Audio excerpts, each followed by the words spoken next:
원피스 921화. 드디어 마주한 카이도우의 정체. 그는 사왕의 명성에 걸맞는 어마어마한 외관, 용 변신 능력의 소유자임이 밝혀졌습니다. 술에 취해 객기로 뿜은 보로브레스는 콜라파워 써니오의 어흥포를 훨씬 웃도는 어마어마한 파괴력을 연출. 단연코 그는 등장과 함께 세계관 내 최강 생명체라 불릴 만한 위험을 연출해 주었는데요. 두려움에 모두가 피하기 급급하던 그때 오뎅의 성을 부순 것에 잔뜩 분노한 루피는 막가파 공격으로 카이도우의 두개골을 강타. 그는 분명 좋은 주인공이었습니다. 우리는 이미 알고 있습니다. 결과적으로 그는 주인공 버프라는 어마어마한 전제를 통해 어떠한 방식으로든 이 상황을 헤쳐나가게 될 것을 말이지요. 하지만 그럼에도 불구하고 우리를 포함한 모든 독자들은 이 둘이 얼마만큼의 전투신을 연출해줄지와 그 전투를 통해 성장하게 될 루피의 어마어마한 변화에 미리서 팝콘을 준비할 수밖에 없는 상황. 오늘 우리는 이러한 죽음의 위기를 극복할 루피의 변화와 그러한 변화와 함께 연출될지 모를 그의 새로운 각성 외관을 보다 오리오리한 관점으로 얘기해보고자 하는데요. 다들 빠져들 준비되셨나요? 꽤 에피소드 오브 타이거맨 지금 시작합니다.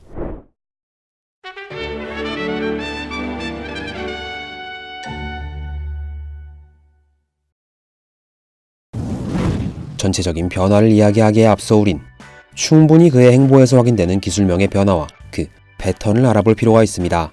만화가 연재된 지 20년이나 지난 이래 진지한 기술명부터 시작해 그때그때 상황을 무마하는 데에 초점을 둔 창작명까지 더해져 이제는 당사자조차 까먹었을 거라 여겨지는 그의 수백 가지 기술명들.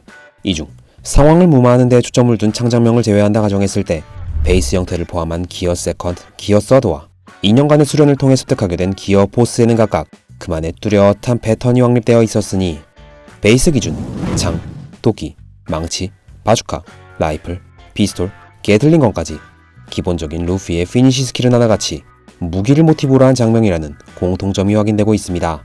이후 네 기술은 모두 한 단계 진화한다는 말과 함께 연출된 기어 세컨드, 기어 서드는 각각 제트, 기간트를 덧붙인 베이스 장명에 근거한 기술명을 연출. 어린 시절 샹크스에게 자신의 펀치는 피스톨처럼 강하다고 한 그의 말은 실상 그가 사용하게 될 모든 기술명에 관한 큰 복선이었던 것입니다. 그럼에도 아직 부족한 점은 많았기에 여행의 한계를 느낀 다음에 돌입하게 된 2년간의 수련 후 격이 다른 각성을 이룬 그의 새로운 능력 기어 포스. 온몸에 패기를 두른 채 부풀린 이 기어 포스의 신기술명으로는 레오 바주카, 킹콩건, 리노 슈나이더, 블랙 맘바, 킹 코브라 등 실질적으로 패기를 통해 각성한 외관과는 별개로 철저히 동물 이름에 근거한 공격기가 주를 이루고 있었는데요. 의문이 듭니다. 도핑을 통한 제트, 거대화를 통한 기간트가 명시된 이전 기술명들과는 달리 어째서 기어 포스만은 이례적으로 패기에 근거한 기술명이 아닌 동물에 근거한 기술명이 주를 이루고 있는 걸까요? 이에 대한 답은 루피의 수련 장소인 루스카니아 섬. 패기를 가르치기에 앞서 레일리는 이곳엔 루피가 이길 수 없는 생물이 어림 500구가 넘는다는 이야기를 한 바 있는데요. 죽음을 각오하고 돌입한 2년간의 수련 끝에 그는 자신의 생명을 위협하던 일부의 동물들을 가뿐히 제압할 정도의 강인한 남자로 성장. 거구의 맹수들을 상대해야만 했던 수련을 통해 그가 기어 포스라는 새로운 기술을 터득하게 되고 이로 하여금 각각의 동물에 대적할 만한 덩치와 기술을 연마해 그 경험을 고스란히 기술명으로 착안시킨 것이 근 확실시 되는 듯한데 여기서 정의되는 저 오리의 추측. 고기를 뺏기지 않으려는 악어와 그러한 악어의 고기를 강압적으로 뺏고 있는 고릴라, 고기가 있기를 기다리는 사자와 그들과는 다른 세상에 사는 양, 한자리 꿰차 여유로이 고기를 뜯는 호랑이까지. 위 장면은 분명 루피의 수련에 결정적인 도움을 준 동물들과 그러한 동물들 간의 서열을 확인할 수 있는 간접적인 연출일 것이며 이 중 카이도우와의 대립을 목적으로 변화하게 될 루피의 변화, 즉 기어 포스의 최종 비기 버전은 바로 가장 우위로 연출된 호랑이를 모티브로 한 기어 포스 타이거맨일 것이다. 물론 고기를 통해 짐작한 이 장면만으로 타이거맨에 관한 확신을 내리기는 막연한 감이 있을지 모릅니다. 실제로 루피가 쓰는 기어 포스 기술명으로는 화면에 비춰지는 동물 이외에도 뱀, 까마귀, 코뿔소 등의 여러 동물명이 적잖이 참작되어 있으니까요. 하지만 약육강식 사상이 강하게 자리 잡히니 대자연의 섬에서 호랑이군만은 유일하게 단 한 번 싸우는 모습을 보여주지 않았습니다. 심지어는 수련 중간중간 루피 레일리와의 우호적 관계에 있는 양 무방비 상태의 루피를 여유로이 지켜보는 모습까지 보이고 있었는데요.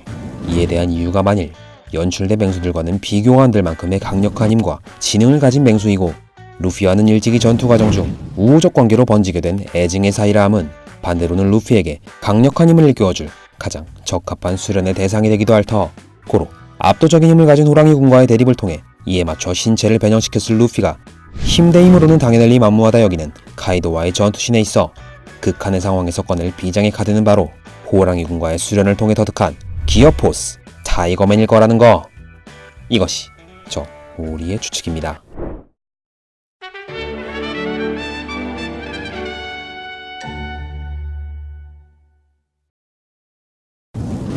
전통 가옷과 기모노, 사무라이 시리즈의 스모대에까지 확실히 이번 와노쿠니 에피소드는 동양 문화를 모티브로 한 연출이 줄을 이루고 있었는데요. 이 중 와노쿠니의 신으로서 군림해 있는 사왕 카이도우의 용버전 외관으로는 가늘고 긴 수염에 요염한 4개의 발, 강철과도 같은 피부에 집어삼켜질 듯 부리부리한 눈매로 중국의 전통용을 모델로 한 동아시아 설화 아시안 드래곤의 형상을 띠고 있었습니다. 세계 신화에 무수히 많은 용의 종류가 있다 하지만 마침 그가 와노쿠니 에피소드를 통해 중국용을 모델로 한 면모를 비춘 시점서 저 오리는 부러질 이후의 에피소드 자체를 용이 얽혀있는 동양의 전설 및 설화의 근거에 이끌어가겠구나 하는 확신이 들게 되었습니다.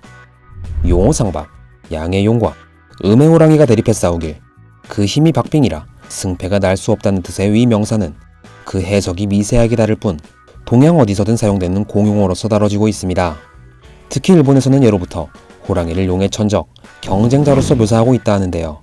열정, 주도, 야생, 호랑이를 상징하는 위 3가지 대목은 확실히 2년 후를 기준으로 상대가 누구든 거침없이 행동하는 루피의 색깔과도 상당히 매치되는 대목인 듯하니 고로 모두가 안 될 거라고 생각하는 그때 주인공 루피는 기어 보스 최강 비기 타이거맨을 연출해 용의 카이도와의 충격적인 대립신을 연출하게 될 거라는 거.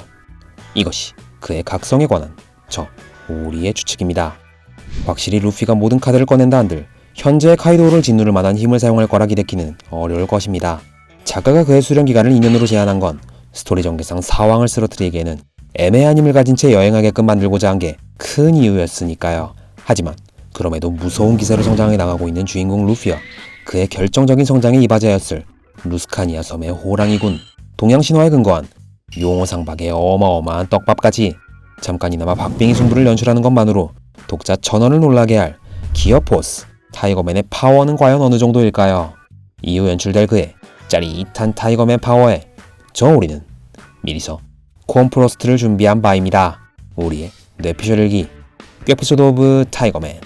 전투 과정에서도 짜릿한 성장을 해나가는 루피. 그는 이후 카이도와의 대립을 통해 엄청난 기운을 뽑아낼 준비가 되어 있는 세계관 내 최고의 시리얼남입니다.